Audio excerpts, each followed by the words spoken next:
As I often say, there are two things that just about everybody can talk about and has an opinion on. One is weather, and the other one is real estate. And in Calgary's real estate market, it continues to trend upwards, or at least stay stable with a lot of activity happening. Two big things from the most recent market stat updates are one, days on market is even less than it was the month before. And number two, double-digit growth. We're talking between 10 and 20% between last year at this time and this year. And I guess the third one that's really interesting to me involves the number 700, as in $700,000. That's a threshold. We'll get to that in just a bit.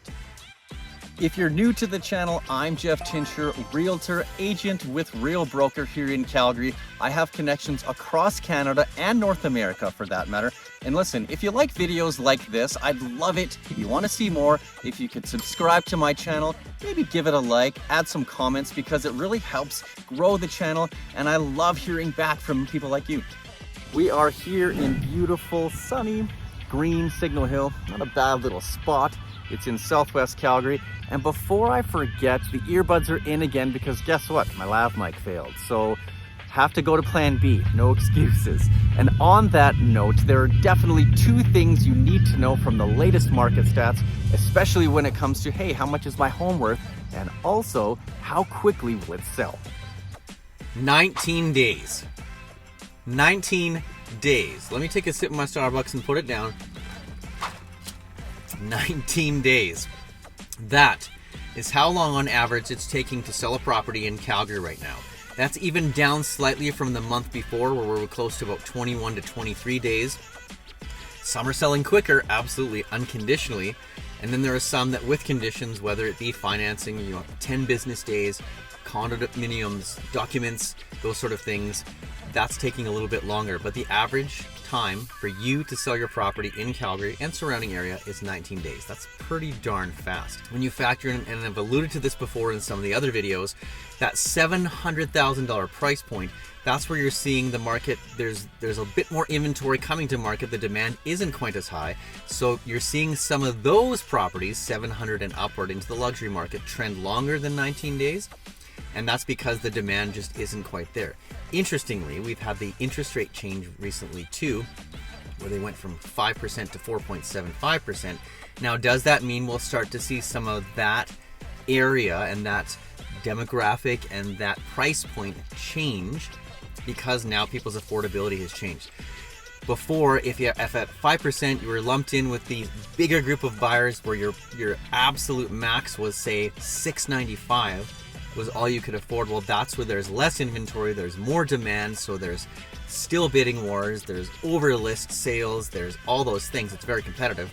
But now, has your affordability changed slightly, and will it based on that 0.25 interest rate change, such that you can now start exploring beyond 700,000 in a market that's a little bit slower?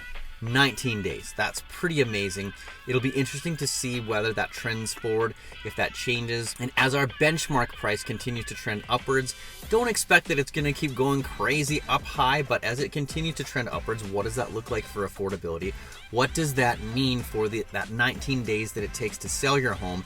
And as a buyer, will you be competing against properties that are selling in 1, 2, 3 days with no conditions, or will we start to see things level out a bit into the fall?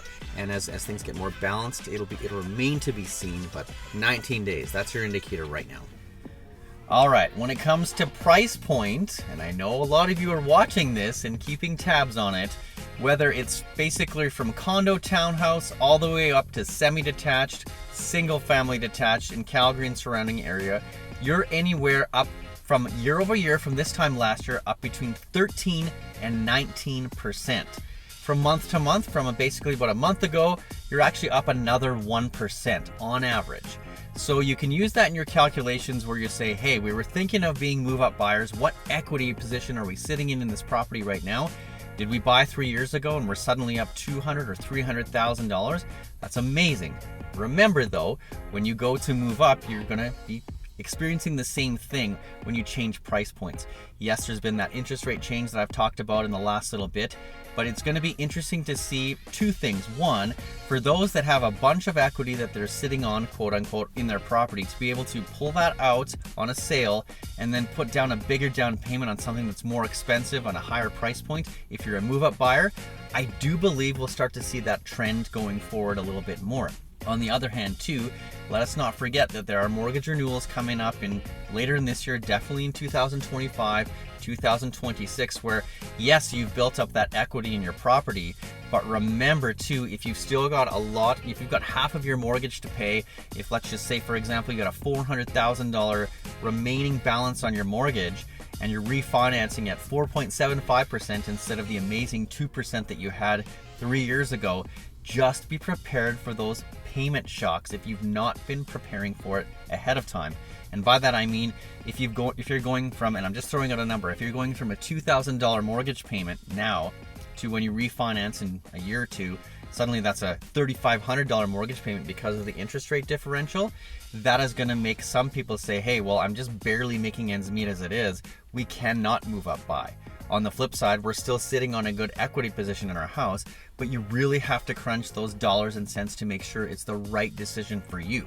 So it's going to be curious to watch and see what happens, because there's going to be a mix of both things happening. And then when you throw in the investor side of the equation, I do still think Calgary surrounding area is a great place to park your money right now. Yes, easy for me to say it because I'm the realtor. However, if you wait for interest rates to drop another 0.25 or even let's say a full basis point over a year, the amount that you'd save on your mortgage, let's call it monthly payments, versus the amount you're going to be spending more to get the property that you want. Let's say in a year, we're up another 1, 2, 3% on average or even more. That's possible. If it does go up that much, you're not really saving anything, because the difference in what you'd pay now to get into something at 4.75 versus what you'll pay in a year at 4.25 theoretically, and then also that price change of $50,000 or $100,000 in some cases, especially with multiple bids and all those things, it's not really going to be worth your while to wait. So that's going to be an interesting thing that it'd be great to have your feedback on too, and what you think is going to happen, because I do think that the trend will continue. Expect that will stay steady. I don't think it's going to keep trending double digits upwards. You will see steady growth, slow and steady. Calgary's kind of been that way for many years. If it does trend more than the 2 to 3% on average higher, great. We're seeing that in the condo sector especially too, where in 2018 and 19 things just really weren't moving. Fast forward past these COVID years and to now, we're really seeing investments in condos, townhouses, we'll call them row houses too, which is still relatively new to Calgary. That's where investors are putting their money, provided that they're cash flowing them, that the strata fees aren't crazy. A lot of people have been asking me about Airbnb and VRBO. There are some opportunities to do that here in Calgary and make a profit, as Calgary continues to be that place where people are coming to invest, where they're coming to travel, where they're coming to check out what Calgary is all about, and we're more on the map, so to speak, in Canada and in the international realm. Another thing I know you're thinking about, because I get asked it all the time, you say, hey, what do you think of the market right now? And the answer is, dun da da da, finally some more inventory. But the catch, it's only above $700,000 in Calgary and surrounding area right now, on average. Here's the thing, we're seeing more come to market in that price point. We're seeing it take longer to sell. Bit of a relaxation if you're in that realm. I'm jammed between two seats back here just for fun. But what I'm getting at and where I'm going with it is, it's not enough to offset the amount of activity that's happening below that price point. So yes, we're seeing a trend upwards, or at least more inventory come to market, 700 all the way to 1 million plus in the luxury market. But for those of you that can't or won't, or from an investment perspective, it just doesn't make sense at dollars per door to shop in that category, in that price point, you're still in competition with a lot of buyers below that. And so because so much of what comes to market gets snapped up in less than 19 days for investment, for Calgary local buyers, for people coming from out of province and out of country, we're just not seeing enough movement in the 700 plus segment to offset the 700 and below segment. So don't expect that that's going to change too much. There might be a tiny bit of a summer slowdown, and then we'll get into the fall. People will be back in school. It'll be business as usual. I mean, people and kids, families will be doing their thing as they get here. And finally, it'll be time to shop again or make the move or do what they need to do. And they'll be saying, okay, here's what I want to do. And the market will get slightly busier like it seasonally does. Another thing that's come up many times lately is people have been asking me about land. In my career, yes, it's come up before, but lately with investors, I will say this, more times than I can mention, I've been asked about land. If they're not going to do VRBO or Airbnb here, if they're not going to several dollars per door when it comes to getting condos and townhouses, they're saying, well, what about land? And the answer is, it's a great investment here. Now, I wouldn't wait, because the old adage is the price of the dirt isn't getting any cheaper. I've seen that trend. Even when things were slower, every year it seems like the price per acre here fluctuates enough on the upward side that it's different than the year before. So, are there deals to be had? Yes. And for some people, they've even said, well, the price per acre shocks me enough that I'm not even going to look in Calgary and surrounding. We're talking near Okotoks in the south, near Chestermere on the east side, near Cochrane on the west side, and all the way as far as Airdrie on the north side. These are all satellite communities that make up the greater Calgary area. And if they can't get into those for something that makes sense for a couple acres or several, they're looking out even further as far as Cremona, we're talking Rocky Mountain House, we're talking Nanton, and even Lethbridge in the south. So the price per acre probably won't change. So waiting on it doesn't really make sense. Is it a great place to park your money? Yes, because there's a chance for equity to build there, especially if you can subdivide. If there's something that's going to be developed around it that makes sense. If you want to buy and hold so that you're going to be able to build later. If you can have something with an incredible mountain view that's not going to get touched or infringed upon, absolutely. Park your money there. Now's the time, because more and more people are hearing about it.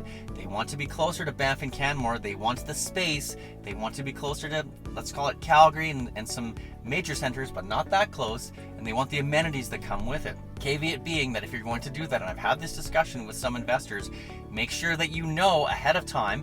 Talk to your agent about, okay, well, is power already run to the property? Because if they have to run a power line from 1,000,000 miles away, that's going to cost you a pretty penny. What about septic? Is it there? Great if it is, but how old is it? Are you going to have to fix the whole thing, or are you going to have to put it in? What's the well water like? How many wells? If it's a water co-op, that's one thing, of course, to research. If there's wells on the property, well, you need to know if the water source is great. For the most part, Alberta has pretty good well water and water sources, but it is something you have to think about when it comes to your bottom line. Don't mind me, just gonna put this in here.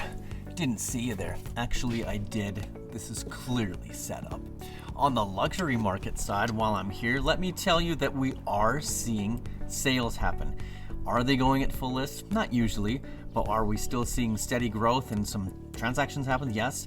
We're talking in the $2 million, $3 million, $4 million mark. There are sales happening. So that leads me to believe that there are still value to be had there, because we're seeing a lot of out-of-province buyers still come and snatch up some of those properties, and as they do, that's still more affordable than the exact same acreage or the exact same 5,000 square foot house, well, relatively the same, we'll say, that they'd find in the GTA or the Greater Vancouver area in BC. That's going to cost them a lot more. So as we move forward, expect that to continue as more and more people spread the gospel and the word about the Alberta Advantage, if you want to call it that, and that will continue as we move forward. So those are just a few of my thoughts, not yours. I'd love to get your opinion on what do you think in the Calgary market and what's happening. Drop me a like or a comment. I'd love to hear from you. And there's also a Calendly link below if you want to get into something more in depth on the real estate side. You can book a call with me there. As always, thank you so much for watching.